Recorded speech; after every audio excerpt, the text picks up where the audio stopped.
The power of contracts. In this video, I want to talk about something that nobody wants to talk about, which are contracts, agreements, things that can hold you accountable, and things that can either give you a lot of leverage or leave you stuck feeling like you got the short end of the stick. My name is Ryan, and I'm not your fiduciary, I'm not your lawyer, I'm not your financial advisor. Everything in this video is just my opinion and my experience. So I've done real estate deals. I recently got my real estate license. I also had a commodity broker's license. I've traded options for over 10 years. And one of the things that you have to realize when you're doing business in any way, shape, or form, in any industry or niche, is that contract law and understanding what you can and can't do is probably one of the things that gives you the greatest amount of power, or it can be something that leaves you feeling stuck where you got the short end of the stick. Now, I'm going to give a few examples here of why this is so important. Let's start off in real estate, right? If you're looking to make money very quickly, you've probably seen all these guys out here talking about wholesaling, right? Where you find a property, maybe it's distressed and dilapidated, maybe distressed because the owner has debt, bad debt, whatever it may be. So you find this property and you get it under contract, and then you turn around and you sell that contract or you assign it to another party. Now, a lot of people do this. A lot of people make a lot of money. It's a real thing. It's not a scam. But what I see is that a lot of people get into this, and the thing that keeps them stuck is that they just don't understand the contracts, right? They don't understand the right contingencies that they need in place to protect themselves if something goes wrong. And that's kind of the whole reason I'm making this video, is because contracts are there for you to spell everything out in case something goes wrong, in case there's a disagreement, that if you get into a litigation, you know, you have that contract to look at as reference to see exactly what the agreement was. Now, when you're dealing with real estate, one of the most important things you can do to protect yourself is having contingencies, right? Inspection contingencies, finance contingencies, right? Things where if something goes wrong with the finance, you can back out, or maybe you discover something in your inspection, right? If something doesn't check out, you can back out of the contract.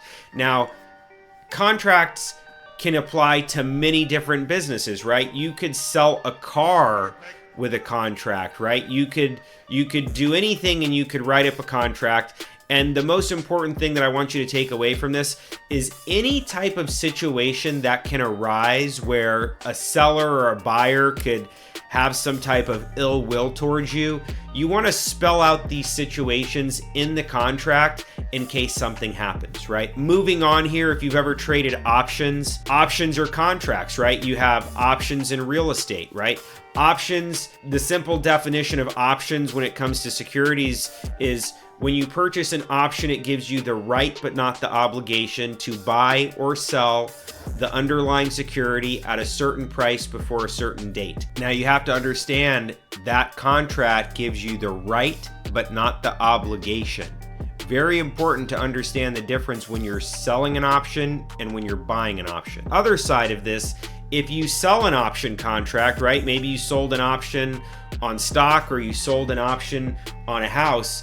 The definition of that contract is different, because when you write an option contract, you are obligated to deliver the underlying asset. I see a lot of people, they get into trading securities, trading options, maybe they get into real estate options, and they just don't really understand the definition in its entirety and what those contractual obligations mean, right? When you sell call options on, let's say, Apple or Tesla, and then you get squeezed and the position moves against you, there's no getting out of that contract, right? They will come and collect the money and you will be held responsible for that contract.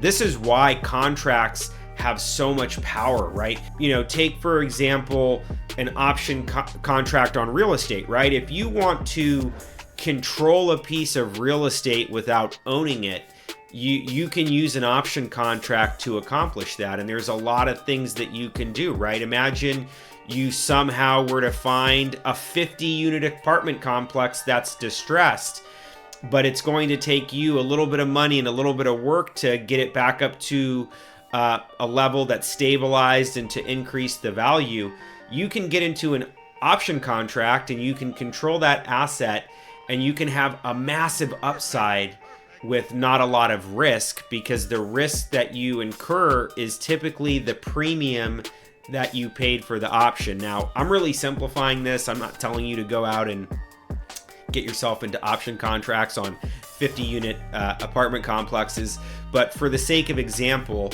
options give you a lot of power. Another type of option, or another type of contract, let me say, is something like a commercial master lease or a master lease on real estate.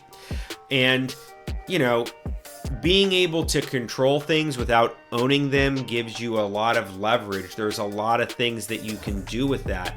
And when we think about contracts, whether it's real estate or options or business, you really want to take into consideration, you know, what is it that you're obligating yourself to? What is it that you're signing up to? What do you have to perform to fulfill on that contract? And when you get your real estate license, or when you study to take a real estate exam, you really get into some of the importance and the ideas of contracts and just how important they can be. Because when things go wrong, and they will go wrong, you know, you really want to make sure that every single possibility is spelled out in that contract, where when something goes wrong, you know, have something to go back to and say, hey, it says here in the contract that if this and this happened, then this is going to happen, right?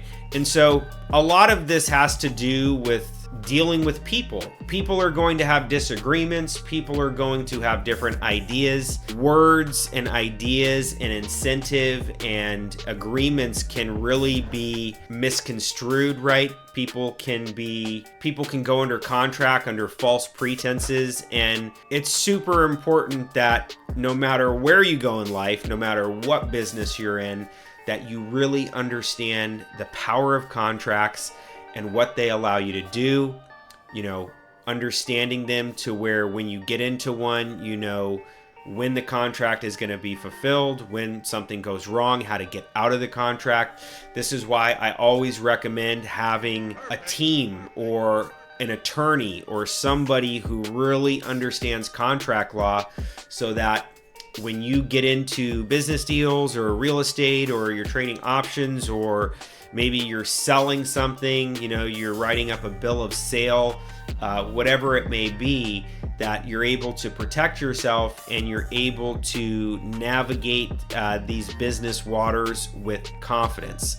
So if this video helped you out, if it gave you some confidence, drop a comment below, like, subscribe. Got a lot more videos and content on the way. Again, my name is Ryan, and super excited that you could join me.